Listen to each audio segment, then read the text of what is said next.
So finally বন্ধুরা ইউটিউবের তরফ থেকে একটি ভয়ঙ্কর আপডেটকে নিয়ে আসা হয়েছে। এই আপডেটটি আসার ফলে যে কোনো ছোট চ্যানেল কিংবা বড় চ্যানেলকে কোনো রকম ওয়ার্নিং ছাড়াই ইউটিউব প্ল্যাটফর্ম থেকে ডিলিট করে দেওয়া হচ্ছে। এই নতুন আপডেটটি হচ্ছে ডিজিটাল সিকিউরিটি কন্টেন্ট পলিসি।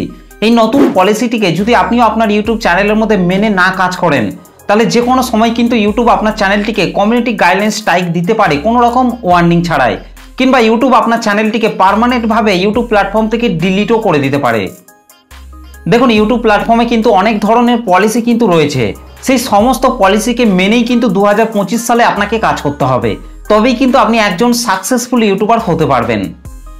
দেখুন, এই ডিজিটাল সিকিউরিটি কন্টেন্ট পলিসিটি কিন্তু যে সমস্ত কন্টেন্ট ক্রিয়েটররা বিভিন্ন ধরনের থার্ড পার্টি অ্যাপ বা ওয়েবসাইটকে প্রমোশন করছেন কিংবা আর্নিং রিলেটেড ভিডিও তৈরি করে চ্যানেলের মধ্যে আপলোড করছেন, তাদের চ্যানেলের মধ্যেই কিন্তু ইউটিউব কমিউনিটি গাইডলাইন স্ট্রাইক কিন্তু দিচ্ছে।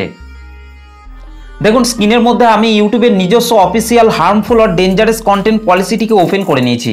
এই পলিসিটিকে ওপেন করার পর যদি একটু নিচের দিকে আসি, তাহলে কিন্তু আপনারা এখানে দেখতে পাবেন ডিজিটাল সিকিউরিটি কন্টেন্ট, এই বিষয়টিকে কিন্তু আপনারা দেখতে পাবেন।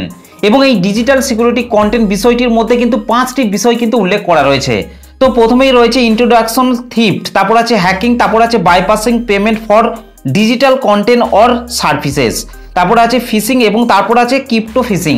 এই 5টি বিষয়কে নিয়েই কিন্তু প্রত্যেকটা কন্টেন্ট ক্রিয়েটর কিন্তু ভিডিও তৈরি করছেন। এবং তারপর যদি আমি আবারও ওপরের এই জায়গাটিতে আসি, তাহলে কিন্তু আমি দেখতে পাচ্ছি starting March 18, 2024 hour policy on harmful and dangerous content will be updated. অর্থাৎ 18 মার্চ 2024 তারিখে কিন্তু এই পেজটিকে কিন্তু আপডেট করা হয়েছে, কিন্তু কোনো কন্টেন্ট ক্রিয়েটরই এই বিষয়টির ওপর কোনো ভিডিও তৈরি করেননি, আর যার ফলেই কিন্তু এই ভয়ঙ্কর রূপটি ধারণ করেছে। এবং এই ভুলগুলিকে যে সমস্ত কন্টেন্ট ক্রিয়েটররা করছে, তাদের চ্যানেলের মধ্যেই কিন্তু ইউটিউব সরাসরি কিন্তু কমিউনিটি গাইডলাইন স্ট্রাইক দিচ্ছে কোনো রকম ওয়ার্নিং ছাড়াই। তো এখান থেকে যদি আমি নিচের দিকে আসার পর ডিজিটাল সিকিউরিটি কন্টেন্ট এই বিষয়টির মধ্যে আসি, তাহলে কিন্তু এই 5টি বিষয়কে নিয়েই কিন্তু এই মুহূর্তে কিন্তু প্রত্যেকটা কন্টেন্ট ক্রিয়েটরই কিন্তু আলোচনা করছেন। তো এখানে প্রথমে যে বিষয়টি রয়েছে সেটি হচ্ছে introduction theft. Introduction thief videos posted with the express intent to steal physical goods or get something for free। অর্থাৎ যে সমস্ত কন্টেন্ট ক্রিয়েটররা ফ্রিতে অডিয়েন্সদেরকে কোনো কিছু পাওয়ার আশ্বাস দেখাচ্ছেন, এই ফ্রি কথাটিকে কোনো ভিডিওর মধ্যে একেবারেই উল্লেখ করা যাবে না। অনেক কন্টেন্ট ক্রিয়েটর কিন্তু আর্নিং রিলেটেড ভিডিও তৈরি করছেন এবং তারা তাদের ভিডিওর মধ্যে বিভিন্ন ধরনের অ্যাপ বা ওয়েবসাইটকে প্রমোশন করছেন এবং অডিয়েন্সদেরকে ফ্রিতে পাওয়ার আশ্বাস দেখাচ্ছেন। তো এই ফ্রি কথাটিকে ভিডিওর মধ্যে একেবারেই উল্লেখ করা যাবে না। অলরেডি কিন্তু এই ধরনের কন্টেন্ট আপলোড করার জন্য অনেক চ্যানেলকে কিন্তু কোনো রকম ওয়ার্নিং ছাড়াই কিন্তু স্ট্রাইক দেওয়া হয়েছে। সেই জন্য এই ধরনের কন্টেন্টগুলি থেকে সবসময় কিন্তু বিরত থাকবেন। তারপর যে বিষয়টিকে উল্লেখ করা হয়েছে সেটি হচ্ছে হ্যাকিং। যে সমস্ত কন্টেন্ট ক্রিয়েটররা হ্যাকিং রিলেটেড ভিডিও তৈরি করছেন, দর্শকদের পার্সোনাল ডেটাগুলিকে লিক করছেন, ব্যাঙ্ক অ্যাকাউন্টের মতো পার্সোনাল ইনফরমেশনগুলিকে দেওয়ার কথা বলা হচ্ছে, সেই সমস্ত চ্যানেলগুলিকে কিন্তু সরাসরি কিন্তু স্ট্রাইক দেওয়া হচ্ছে। তারপর যে বিষয়টি রয়েছে সেটি হচ্ছে bypassing payment for digital content or services. অনেক ইউটিউবার রয়েছে, তারা তাদের ভিডিওর মধ্যে বিভিন্ন ধরনের সামগ্রিক দেখায়, সেটা হতে পারে বিভিন্ন ধরনের সফটওয়্যার কিংবা ওয়েবসাইটের মধ্যে অ্যাক্সেস পাওয়ার জন্য পেমেন্ট করার মতো কথা বলা হয়, এবং সেই সমস্ত ভিডিওগুলি দেখে ভুলবশত অডিয়েন্সরা কিন্তু পেমেন্টও করে ফেলেন। তো এই ধরনের কন্টেন্টগুলি কিন্তু চ্যানেলের মধ্যে কিন্তু একেবারেই আপলোড করা যাবে না।